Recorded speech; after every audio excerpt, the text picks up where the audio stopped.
Please click on the subscribe button so you get notified when the latest content drops. Now, let's kick it.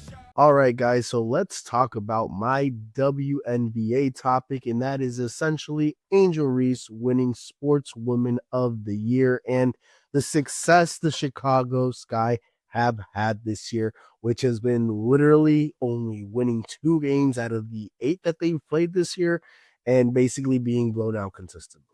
My issues, or not necessarily my issues, because I don't have a problem with Angel Reese. She's a beautiful, beautiful, talented young lady who has a business mindset, because clearly her mind is not on the sport of basketball because she's not playing very well this year, but it is on building her empire, whatever her business empire, whatever that may be, whether it be in entertainment, whether it be not on the court because she's not doing that well, but just being like, let's say, a fashion icon or doing stuff like that.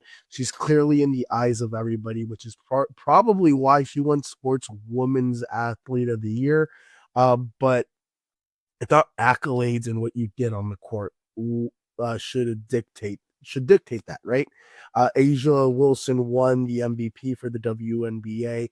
Had a tremendous season last year. Is in a lot of people's opinions, Asia Wilson is the GOAT of the WNBA. And Angel Reese, by all intents and purposes, her team has not performed up to standard. This year, where they've tried to make her the number one option, she hasn't lived up to it. Every game that they've played, or whenever she's taken more than 10 shots, and I think they talked to her about taking less shots, she has been atrocious, shooting barely over 30% this year.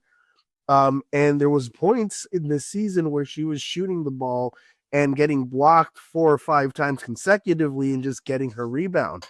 The WNBA was celebrating her for being the first woman, or the fastest woman, to reach 30, I think it was 30 double doubles in 42 games, if I'm not mistaken. But is it really an accomplishment when most of the double doubles you've gotten, at least 10 to 11 of those rebounds that you're getting are your own personal rebounds because you're being blocked? And it's clear that this offseason she hasn't put in the work to develop her game and take it to the next level, because she's worse this year than she was last year coming right out of college. Clearly, having the layoff that she's had, she focused a lot more on her media empire, creating her podcast, creating her business, making sure she can generate and capitalize on the 15 minutes of fame that she currently has, than really developing and focusing on her game, where it could give her the opportunity to have a long and lengthy career. As it currently stands right now, I'd be surprised if she gets a second deal, or if she plays for a second deal and has a 10-year career. I see her finishing out her rookie deal, not getting paid what she wants, making some outrageous demands, maybe financially, but not realizing where the league, or where she might be at that point, where yes, you are a face of the league, and maybe you feel like you deserve to be compensated because you're a face of the league, but you're not putting up superstar numbers. You're just a face of the league because of the actions that you take off the court. And if that is the case, then what is the point of all of this, right? I thought literally the rivalry between her and Caitlin Clark was going to be a rivalry that lasted a decade, similar to that of Larry Bird and Magic Johnson. Granted, I know Angel Reese is not nearly the shooter or the playmaker that Magic Johnson was, or Larry Bird was, but Angel Reese is essentially like, the rivalry came from college. The story arcs are similar, right? The rivalry started in the championship game in the NCAA tournament, and then it carried on to the following year, and then now it carried on into the WNBA last year, where it looked like Angel Reese got the better of Caitlin Clark in the first couple games, and then Caitlin Clark found her ground. But Caitlin Clark has always kept her composure, always kept her composure. And Angel Reese this year, or this offseason, has clearly been more focused on developing her businesses than her game, because she wasn't in the lab, and maybe she's playing herself into shape. But when the WNBA season is so short, Do you really think you can afford to play your way into shape? Granted, I know anything can happen, and the league is so small that like I think about 60% of the teams get into the playoffs, if I'm not mistaken. So they might still make the playoffs, even though they've started atrociously. If they have they're only a couple games below 500.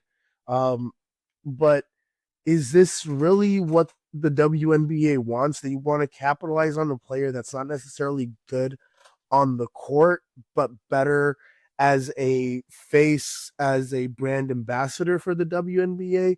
And if that's the case, and if that's the way that you think it has to work for you guys to make the money, go for it.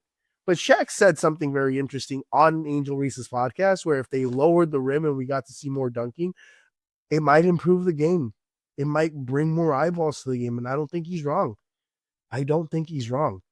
And for Angel Reese to win Sportswoman of the Year by in the BET Awards, my opinion is a very disrespectful shot to Dawn Staley, to Asia Wilson, and to Clarissa Shields, who has won about 4 or 5 champions alone this past year.